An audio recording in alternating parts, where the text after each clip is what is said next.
Hello students, welcome to Let's Success. After completing basic proportionality theorem, then next point is what? Property of an angle bisector of a triangle. This is another very important theorem. So let's discuss. So the statement say the bisector of an angle of a triangle divides the side opposite to the angle in ratio of the remaining side. So statement काय म्हणते पहा, एक triangle आहे आणि याच ट्रायंगलमध्ये एक angle bisector आहे. या अँगल बायसेक्टरमुळे याच्या अपोजिट साइडला डिवाइड होत आहे, इंटरसेक्ट होत आहे आणि इंटरसेक्ट झाल्यामुळे ही जी साइड आहे याच्या साइडमध्ये जो रेशो तयार होत आहे, या साइडमध्ये जो रेशो तयार होत आहे, आता समजा याला आपण नाव देऊया ए बी सी आणि इथे इंटरसेक्ट झालेला पॉईंट आहे हा डी. सो या ए सीला जो इंटरसेक्ट झालेला आहे डी या पॉईंटमध्ये, त्यामुळे इथं रेशो तयार होत आहे A D by D C. So तो A D by D C हा रेशो त्याच्या उरलेल्या साइडला इक्वल आहे. म्हणजे याच्या उरलेल्या साइड्स कोणत्या आहेत? A B and B C. So A B divided by B सीच्या उरलेल्या साइडच्या रेशो एवढा यांचा रेशो असणार आहे. सो हेच आपल्याला डिस्कस करायचं.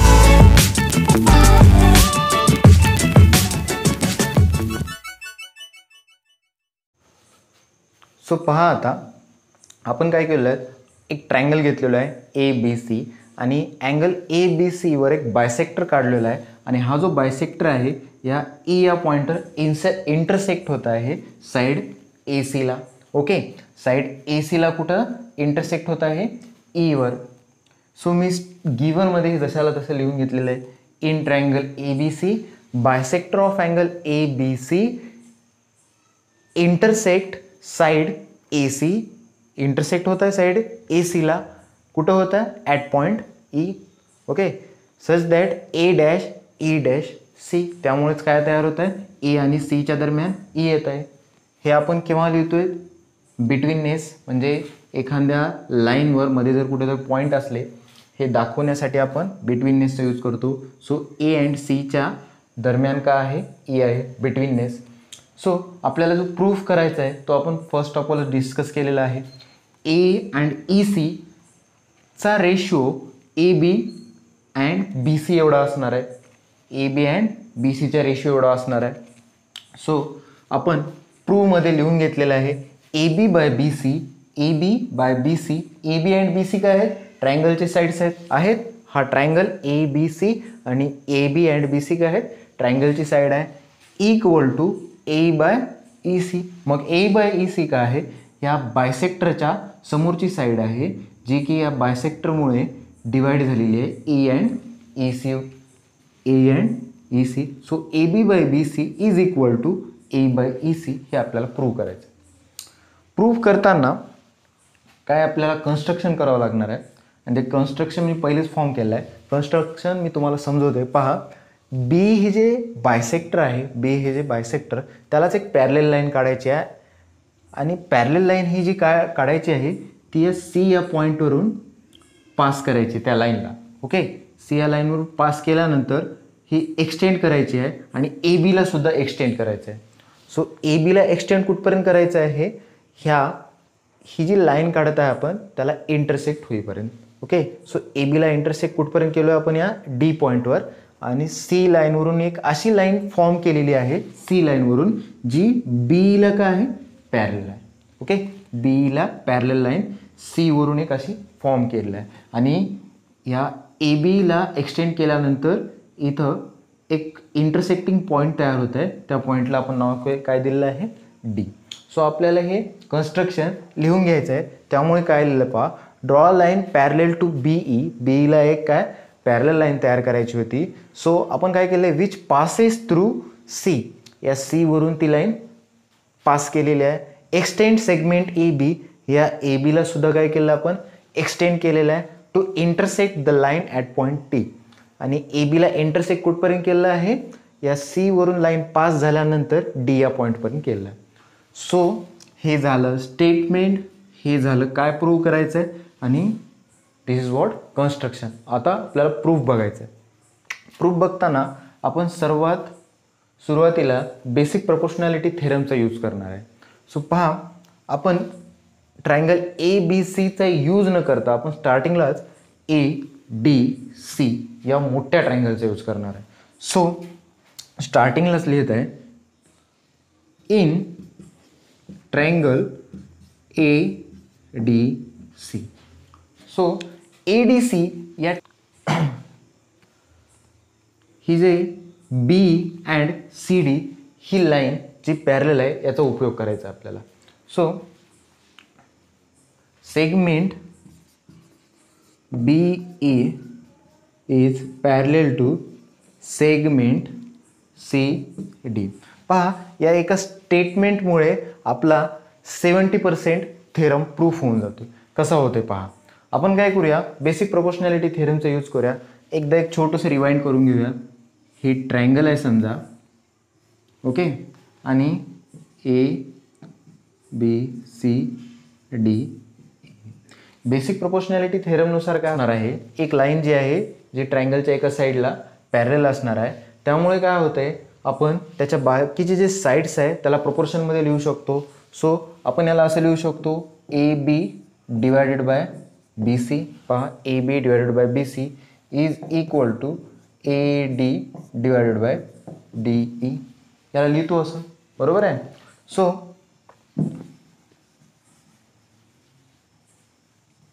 हे रिवाइंड झालेलं आहे. आपल्याला काय करायचं पहा, बी ई आणि सी डी पॅरलल आहे या ट्रायंगलच्या. सो आपण ए पासून जे पार्ट्स फॉर्म होत आहेत त्याला आपण प्रोपोर्शनमध्ये लिहू शकतो. A B divided by, yes, A बीच्या नंतर कोणता पार्ट आहे, बी डी, कारण बी आणि सी डी एक आहेत, पॅरलल लाईन्स आहेत, बरोबर आहे. So A B divided by B D, तसंच A E divided by A C लिहिता येते. पहा, ए बी डिवायडेड बाय काय आहे, B D is equal to A B divided B D झाल्यानंतर खालचा part A E divided by E C. कशावरून लिहिलो आहे आपण, yes, by B P T, आणि याला इक्वेशन नंबर 1 द्या.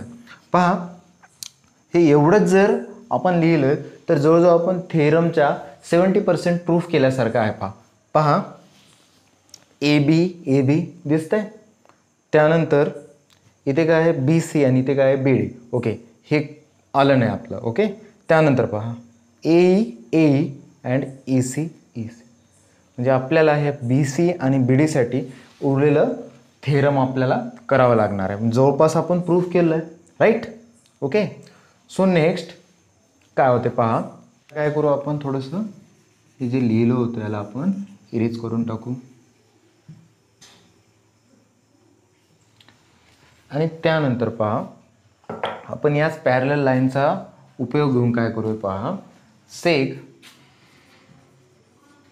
बी ई इज पॅरलल टू, हे बी कोणाला पॅरलल आहे, seg C D and A D is the transversal. Okay, B आणि सी डी जर समजा, बी आणि सी डी हे पॅरलल लाईन आहे आणि ए डी हे जर ट्रान्सव्हर्सल आहे, तर मी ह्या दोन अँगलला इक्वल दाखवू शकतो. सेम डायरेक्शन और सेम पोझिशन. पहा, डायरेक्शन या साईडला आहे आणि पोझिशन पण समजा जवळपास सारखीच वाटत आहे, ए बी ई आणि बी डी सी या अँगलची, बरोबर आहे. आणि हे तर दोन लाईन्स पॅरलल आहेत. असे जर दोन लाईन पॅरलल असतील तेव्हा आपण हा अँगल आणि हा अँगल इक्वल दाखवू शकतो. ओके, या दोन जर लाईन पॅरलल आहे आणि जर ट्रान्सव्हर्सल आहे, तसं सेम हा अँगल आहे ए बी ई आणि बी डी सी, राईट, दाखवू शकतो आपण. सो या अँगलचं नाव काय आहे? Angle A B E is equal to angle B D C.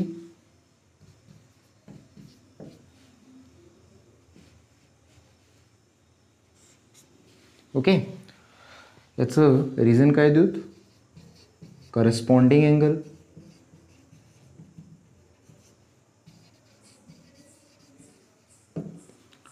आणखीन आपल्याला सो याला इक्वेशन सेकंड देऊन टाकू. याच टाईपनं seg B E is parallel to seg C D. Line तर तीच पॅरलेल आहे, पण आपल्याला यावेळेस काय करायचं आहे? ट्रान्सव्हर्सल दुसरं घ्यायचं आहे. अँड आपण एडी हे ट्रान्सव्हर्सल घेऊन हे दोन अँगल तर इक्वल दाखवले. आता काय करूया? बी सी हे ट्रान्सव्हर्सल घेऊ. बघू बी सी हे ट्रान्सव्हर्सल घेऊन काय इक्वल दाखवता येते का? B C is the transversal. Okay, जर समजा ही दोन लाईन पॅरलल आहेत. ओके, या दोन लाईन पॅरलल आहे आणि समजा याच टाईपने इथे अशी मी एक लाईन काढली, तर आपल्याला हे दोन अँगल्स इक्वल दाखवता येतात. दिसत नाही आहे, थोडंसं मोठं काढतोय, थांबा. समजा दोन पॅरलल लाईन्स आहेत. ओके, आणि ही एक अशी ट्रान्सव्हर्सल काढली. ट्रान्सव्हर्सल काढल्यानंतर this angle and this angle is also equal by which concept? Yes, हा कन्सेप्ट लक्षात यायला तुम्हाला पाहिजे. जसं जर सेम पोझिशन आहेत तर तुम्ही काय नाव दिलं त्याला? Corresponding angle. तर जेव्हा झेड तयार होतो और झिगझॅग लाईन टाईप तयार होतो तेव्हा कोणता अँगल असतो? Yes, alternate angle. तर आता आपल्याला इथे अल्टरनेट अँगल कोणता सापडत आहे पहा बरं. अल्टरनेट अँगल या लाईनमुळे कोणता कोणता सापडत आहे? हा एक अँगल अँड हा एक अँगल, राईट, बरोबर आहे. या अँगलचं नाव काय? ई बी सी आणि या अँगलचं नाव काय? B C D. लिहून घेऊ. Angle E B C is equal to angle E B C is equal to angle B C D. Reason? Alternate angle. And equation third. 3 equation झालेत आपल्याजवळ आणि हे जे दोन अँगल झालेत, यानंतर आपल्याला काय करायचं आहे पहा. एक जो अँगल आहे जो ऑलरेडी आपल्याला गिव्हनमध्ये दिलेला आहे, जो अँगल आहे तो कोणता अँगल असणार आहे? गिव्हनमध्ये इक्वल दाखवलेला आहे. बायसेक्टर. हा जो बायसेक्टर आहे, ओके, ए बी सी मध्ये हा जो बायसेक्टर झालेला आहे, त्यामुळे हे दोन अँगल जे आहेत काय हे ऑलरेडी इक्वल होते, बरोबर आहे. जिथे अँगल बायसेक्टर होतो तिथे जे दोन अँगल डिवाइड होणार आहे ते दोन अँगल्स कसे असतात? इक्वल असणार. सो या अँगलचं नाव काय आहे? Angle A B E is equal to angle E B C. याला गिवन देऊया. ओके, आणि जर तुम्हाला लक्षात येत नसेल तर इथे बायसेक्टर लिहू शकता तुम्ही. जर तुम्हाला लक्षात येत नसेल तर हे कशावरून लिहिलेलं आहे? Okay, E B C. आणि याला इक्वेशन नंबर 4 देऊन टाकायचा. ओके, सो पहा आता हे तर जवळपास आपलं 70% होतं आणि ह्या 3 अँगलमुळे काय प्रूफ होते पहा. या 3 अँगलमुळे काय प्रूफ होणार पहा. In triangle B C D. या बी सी डी ट्रायंगलमध्ये पाहूया. बी सी डी ट्रायंगल कुठं आहे? B C D. या बी सी डी ट्रायंगलमध्ये पहा विशेष गोष्ट काय होत आहे. हे जे आपण सेकंड, थर्ड आणि फोर्थ इक्वेशन जे घेतलेलं आहे त्यामध्ये बघा ए बी ई आणि ई बी सी. हे बघा ए बी ई आणि ई बी सी हे दोन अँगल्स इक्वल आहेत. ओके, जर दोन अँगल इक्वल असणार आहे ए बी आणि ई बी सी, हे जर दोन अँगल इक्वल होतील तर याला जो टच अँगल आहे त्याच्यासोबत जो अँगल आहे बी डी सी आणि बी सी डी हे सुद्धा इक्वल होतील. सो मी इथे लिहू शकतो का, angle B D C is equal to angle B C D by 2, 3, 4. Okay, 2, 3, 4 नुसार ए बी आणि ई बी सी हे दोन अँगल काय झाले, इक्वल. आणि हे जर दोन अँगल इक्वल झाले तर याच्यासोबतचे जे दोन अँगल आहेत हे एकमेकासोबत इक्वल होणार. सो बी डी सी आणि बी सी डी याला मी इथे लिहून टाकलो आहे. हे जे दोन अँगल आहेत या ट्रायंगल बी सी डीमधले आहेत. बी सी डीमधले पहा कोणते कोणते आहेत, बी डी सी आणि बी सी डी. एवढं सगळं कशासाठी केलं पहा, जर एखाद्या ट्रायंगलमध्ये जर आपण दोन अँगल कोणतेही इक्वल दाखवलेत. ओके, आता या अँगलमध्ये कोणते कोणते अँगल दाखवलेत, बी डी सी आणि बी सी डी. ओके, हे अँगल आणि हा अँगल बी सी डी या ट्रायंगलमध्ये. जर एखाद्या ट्रायंगलमध्ये जर आपण कोणतेही दोन अँगल इक्वल दाखवले तर तेव्हा तो ट्रायंगल आयसोस्केलस ट्रायंगल आहे हे आपण सांगू शकतो. बरोबर आहे. जर आयसोस्केलस जर ट्रायंगल जर झाला आहे तर आयसोस्केलस ट्रायंगलमध्ये दोन अँगल जसे इक्वल असते तसेच दोन साईडसुद्धा इक्वल राहते. बरोबर आहे. सो ह्या ट्रायंगलमध्ये मग दोन साईड्स कोणत्या इक्वल राहणार, बी डी सी और बी सी डी या दोन अँगलच्या मधली साईड कोणती आहे, ही आहे. ओके, तर ही साईड सोडून द्यायची आणि बाकीचे जे दोन साईड्स आहेत त्या साईड्सला इक्वल म्हणायचं. कारण दोन अँगल जे असतात किंवा आयसोस्केलस ट्रायंगलमध्ये, ओके, आयसोस्केलस ट्रायंगलमध्ये जेव्हा दोन अँगल जेव्हा आपण इक्वल दाखवतो तेव्हा या दोन अँगलच्या मधातली जी साईड आहे त्याला सोडून द्यायची आणि हे जे बाकीचे जे दोन साईड्स आहेत, ओके, बाकीचे दोन साईड्स ते पण इक्वल होऊन जाते. ओके, सो ही साईड सोडून द्यायची आणि याचे जे बाकीचे जे दोन साईड्स आहेत कोणते कोणते साईड आहे, बी डी आणि बी सी हे पण इक्वल होते. फक्त इथं लिहून घेऊया, B D is equal to B C आणि याच्यासमोर रिझन काय लिहू, bye आयसोस्केलस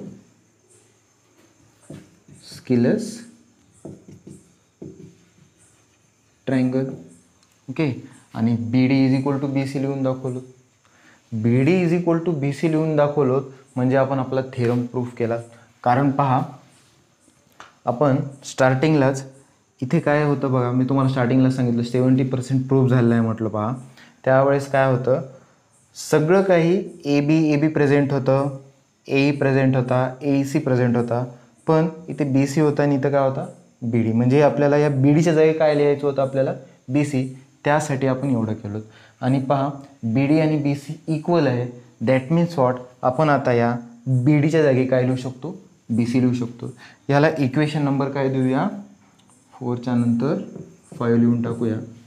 and by first and fifth, by equation first and equation फिफ्थवरून आपण फक्त बी डीला रिप्लेस कशानं करायचं आहे, बी सीनं, आणि स्टेटमेंट आणि आपला जो थेरम आहे तो प्रूव्ह झालेला आहे. ए बी डिवायडेड बाय हे बी डीच्या जागी काय लिहायचं आपल्याला यावेळेस, B C is equal to A E divided by E C.